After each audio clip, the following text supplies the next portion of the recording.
there we go. I do believe we're live.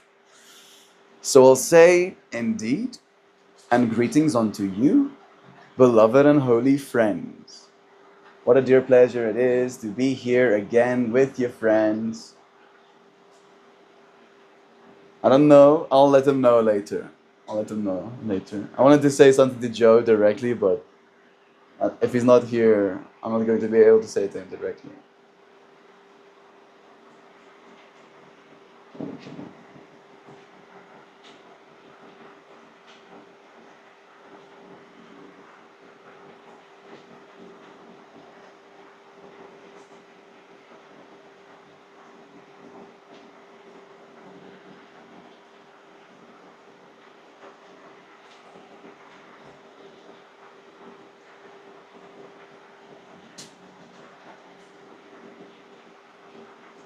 Sometimes she'll let me know, like, hey bro, I wasn't done getting petted. This was not one of those times, at least. The rain is coming down outside, and it really is stark. I went down this whole rabbit hole of worry, thinking about climate change. One Joe is present. I love this. I love Joe. Yes. I don't know if it's clear that I was trying to make a you joke, but I do. Love you so much. Oh, the rain. The rain is falling. We've gotten, I think, 2 years worth of rain, literally by volume, in the last 3 months. Uh, it's only now start of March. Yeah, 3 months. We've gotten like 3 years worth of rain. No, 2 years worth of rain.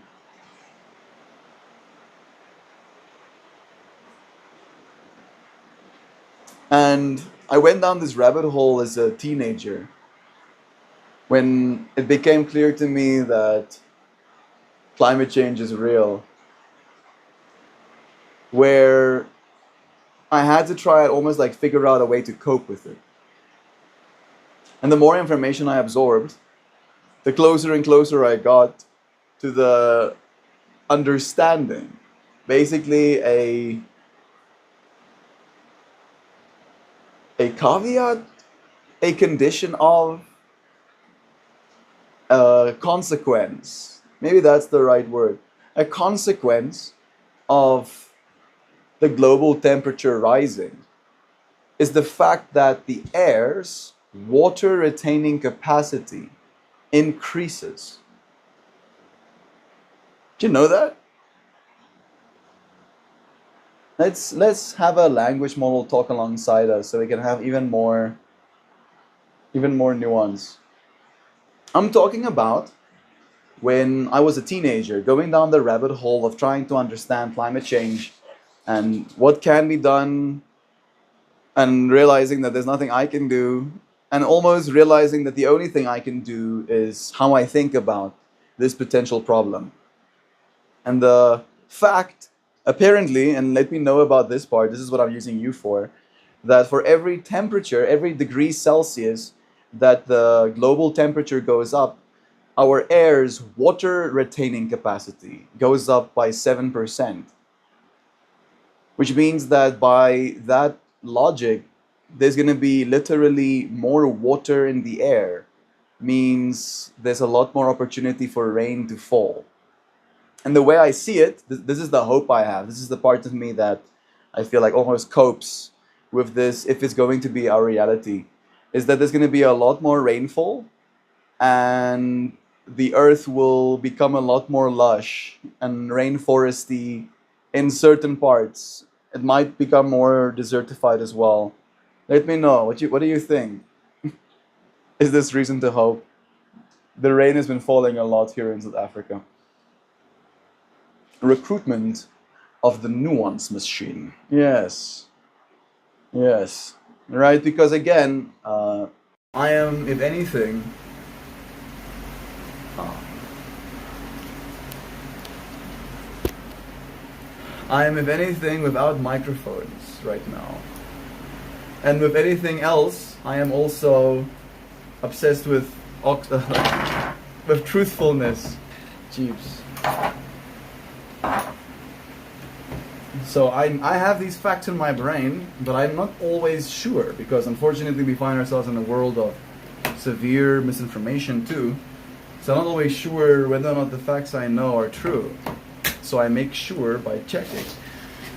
Your curiosity about the relationship between rising global temperatures and change in precipitation patterns is both insightful and timely. Water vapor and temperature. You are correct in noting that warmer air can hold more moisture. Specifically, for every degree Celsius increase in temperature, the atmosphere's capacity to retain water vapor rises by approximately 7%. Right? The phenomenon is grounded in the Clausius-Clapeyron relation, which describes how saturation vapor pressure increases with temperature. The implication for rainfall patterns. While a moisture atmosphere can lead to more intense precipitation events, the distribution of this increased rainfall is uneven. According to NASA's Global Precipitation Measurement Mission, rising temperatures intensify the Earth's water cycle, resulting in more frequent and severe storms in some regions, while contributing to drying in others. Frequently, areas affected by storms may experience heightened rain and an elevated risk of flooding, whereas regions distant from storm tracks could face reduced rainfall and an increased likelihood of drought. Potential for lusher landscapes. The prospect of certain regions becoming more lush and rainforesty hinges on various factors, including local climate conditions, soil quality, and ecosystem adaptability. While increased rainfall can promote vegetative growth, it can also lead to challenges such as soil erosion and nutrient leaching. Furthermore, the benefits of increased precipitation may be offset by other climate-related stresses, such as higher temperatures and even extreme weather events. South Africa's rainfall trends. In South Africa, rainfall patterns are expected to change, with potential impacts on agricultural productivity and harvest seasons. Specifically, later rainfall onsets are anticipated to affect crop yields and livestock health. The recent observations indicate that spring temperatures are rising in various parts of the world, leading to intensified extreme weather events, including floods. For instance, the Pittsburgh region of the United States has experienced warmer springs which can exacerbate flooding risks. A balanced perspective. While the potential for increased rainfall in certain areas offers some hope for lusher landscapes, it's essential to recognize the broader context of climate change. The intensification of water cycle can lead both to positive and negative outcomes, including heightened flood risks, soil erosions, and challenges to water quality. Therefore, while there are reasons for cautious optimism, it is crucial to approach these challenges with a balanced perspective, acknowledging both the opportunities and challenges they present. What opportunities, bro? The challenge is literally the fact that I can do nothing. The challenge is, can I not lose my mind? Become insane in the meanwhile. That's the challenge. And the opportunity is to not become insane. Oh, jeeps. Muscan. More to mic up. Yeah, let's see. I charged them a little bit. They got some juice in them again.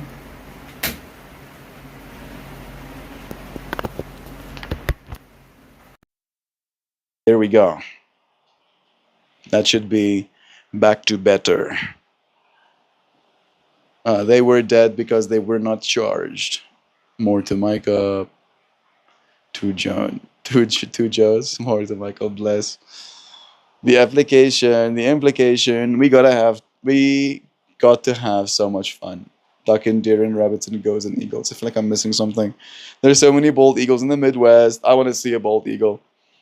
If we all got spaceships, I might imagine melt on measure mission to Mars marijuana mine. If we all got spaceships, I might imagine melt on measure mission to Mars mind. Yes. I'll go on measure mission to Mars mind for the marijuana. I will. I'm imagining that it's like a weed run, but it's marijuana mine Mars for measure. I've seen five in one kayak trip. I think they were a fam, babies leaving their nest.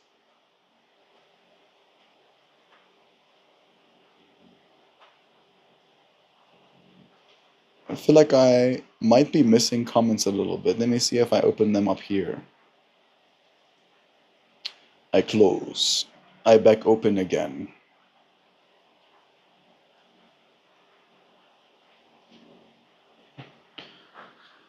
Oh, that's magic. We do magic sometimes. I don't know what magic was done. Ooh la la, much better.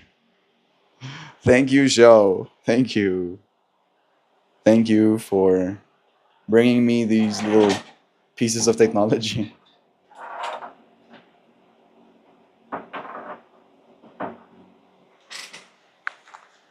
It really is cool. There's a lot going on in here just to get audio out to your ears. What it takes. It takes billions of US dollars to get to this point. Hey Google, no, no, no, no, no, no, no, no, no. We're gonna talk to a language model instead.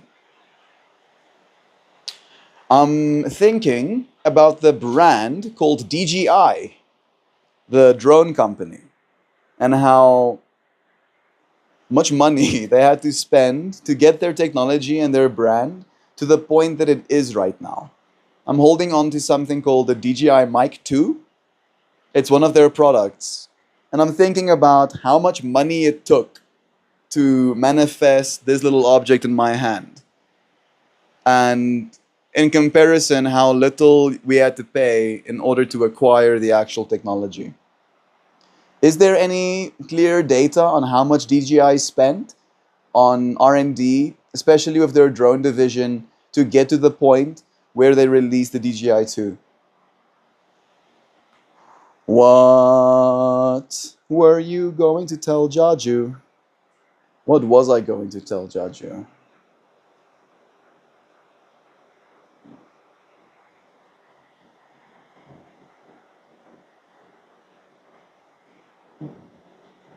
Might have slipped my mind.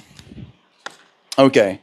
DJI's commitment to R&D. DJI has consistently emphasized the importance of R&D in maintaining its competitive edge in the drone industry. As of 2016, the company employed approximately 5,000 individuals worldwide, with 1,500 dedicated to research and development alone. This means that 30% of their entire workforce focuses on R&D, underscoring their commitment to innovation. Okay, financial growth. So DJI's financial trajectory reflects its substantial investments in innovation. The company's revenue soared from approximately 820 million yuan in 2013 to 17 billion yuan in 2017. These are old numbers. It's now 166 billion by 2020. These are old numbers still. Okay. In the broader landscape, R&D spending reached 2. It's pretty bad data because it's so old. Like, I mean, I know China doesn't like disclosing their information, but they say in the broader Chinese landscape, R&D spending reached 2.1% of total GDP in 2016, totaling 1.5 trillion yuan or 23 $233 billion, with over 78% coming from enterprises. Yeah, so let's chalk it up to a trillion US dollars, because that's 1 year. They spent that in 1 year. The company started in 2013, right? And I think this product only got released last year. So, this company alone didn't spend that much money. But again, all of the technology that they had access to was R&D by the rest of China, right? So trillions had to be spent for this thing to exist as it does right now. My words are chalky. Chalky? I don't know what that means. Tell me. I'm always curious. It was in the beginning of stream. Oh, thank you, Joe. Thank you. What I wanted to say to you, Joe, is that I saw your message just before stream ended on the patchwork heart of every time you give something away, it's like you're giving a piece of your heart away. All right. And I found that beautiful. And I wanted to let you know that that message didn't go into the void unexperienced by, or unloved, let's say it that way. It said, bless you, bro. Thank you, Joe, for reminding me, for being a cornerstone, bringing me back to it. Oh, I can have specific memory and understand the case, but they don't have any words to go with them. I don't know what's going on. I can have a specific memory and understand the case, but they don't have any words to go with them. Ah, I understand more the second read, but I'm like really obsessed with trying to words things. So I don't know if I understand still. I don't talk stuff. I may have hit a chord, but I didn't mean to. I just talk stuff. I mean, for me, it's again like a layer of appreciation of like how much we have to be grateful for. Like we really do live in an age where we might not all have billions of US dollars, again, but the fact that we have access to the things that billions of US dollars brings is cool. It's really cool. Because again, if I was given 233 billion US dollars a year to R&D something, maybe I'd be able to come up with something cool, sure. But I'll be able to come up with one something cool, maybe 10 somethings cool. There are millions of cool somethings that are actively being made right now. And if that is a cool something that would serve your life, for something as trivial as hours, right, spent making something, you can acquire something that took literally millennia, right? For instance, maybe you can bake a cake and then sell that cake, and then you can, transform that money into these microphones, right? Something that took you an afternoon, and you can buy the microphones. And maybe it's like a wedding cake, so it's justifiable to pay $300 for the cake. And again, for me to try and make these things is nigh impossible. Not nigh impossible, impossible. Like the level of technology, the level of investment we need. We really do live in a cool age. Our species is catching up. It's like an inevitability thing. They just mean stuff sometimes. Whoopee, I so understand where you're coming from there. The worst stuff. If only we can do the dolphins and project telepathic images. If only. That's not too far away, probably. I really look forward to it too. I love the fact that the dolphins do that. That they like communicate like a 3D object to the other thing. Like, oh yeah, this rock face. And then it communicates a little fishy swimming there. And then that means this rock face has fish close to it. All right, instead of being like this rock face, and like what rock face, and shows it that rock face that they know amongst themselves. That's a pretty cool way to communicate. This is true. I carry a patchwork heart. Love is true, bro. Friends, I gotta jump early. Sorry, it's a trend lately. You don't ever have to apologize. I don't even know if you're here, Kristen, but we're going to love you for the time you give us, right? And we're going to hold you. In the meanwhile, you do not have to apologize to us. We appreciate you always. I can say goodbye. I think before I do, I'll show you the flowers that were made. I didn't do much poetry-ing with all of the other busynesses that was goings of the on, but I'm happy to be here again with you friends. Yesterday's has a lot of green in it. Where are you from, may I ask? I am from South Africa. I was born and raised in South Africa. I got made down under in South Africa. I live in the Western Hemisphere. Indiana for Jovan is true. How about you? Muscan. Soli. Muscan Soli. I wouldn't be surprised if it's India. Look at that. And you might be wondering, it's like, Mel, you weren't wearing any green yesterday. You are a fraud, imposter man. I'm from India. Yeah, called it. So you would be right. I wasn't wearing green yesterday. So I went and stood up against a bush on the ground. This little bush of these beautiful green leaves. And I took a photo pushing my pants up against that bush. And then we made this. Yeah. I think it's one of my favorite flowers. Just because of how nice the green is. And I've done it before using parts of the world as a part of the flower. But because I was wanting for green, being able to use the worlds was nice to me. And I think I did show you this one. I don't know if I did.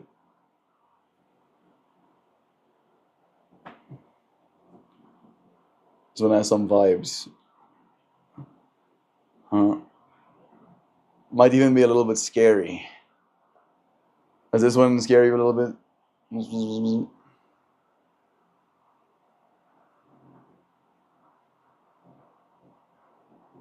This is the reason I picked it. Looks like a little heart just got like dolloped. Twink! Right off of that. Melty, I like that one. Zwamp. Let's do it like this.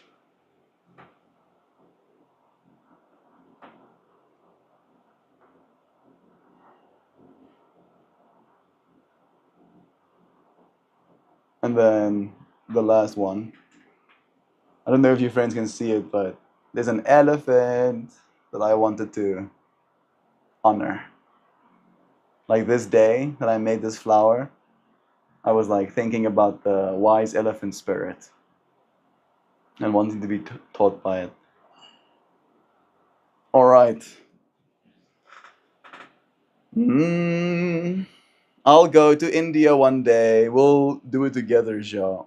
Like I had a bunch of conversations about India this weekend too, and it's some place that I want to go as well. I've never been there, but I've seen a lot of photos. It seems lovely. Blessings, friends. Blessings to you, Dream. Yeah, it's beautiful. You should come and see Jaipur someday. Maybe you could be our guide, Muskan. Melt, I like that one. The blue with contrast is nice. Yeah, this one, right? I also really like it. Like it satisfies my brain looking at it. It's like, yes.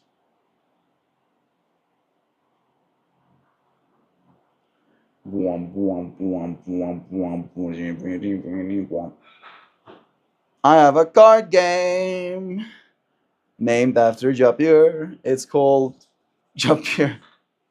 It's one of my favorites. What does it? I can maybe ask even. My microphone's gonna die again. Maybe this is the time for me to say goodbye, friends. Maybe. Let's see if I can do it before it disappears. I can say, I hope you have the mostest radiant day, everyone.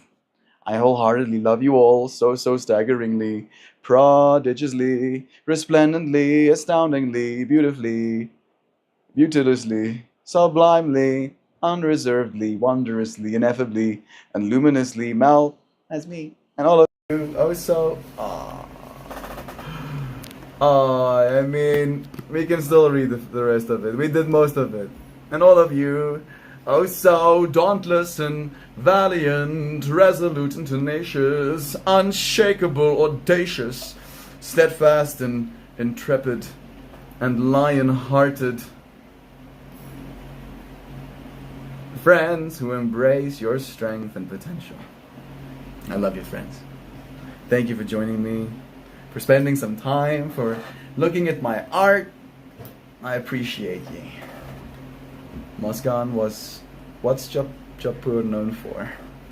Hey Google, what's Jaipur known for?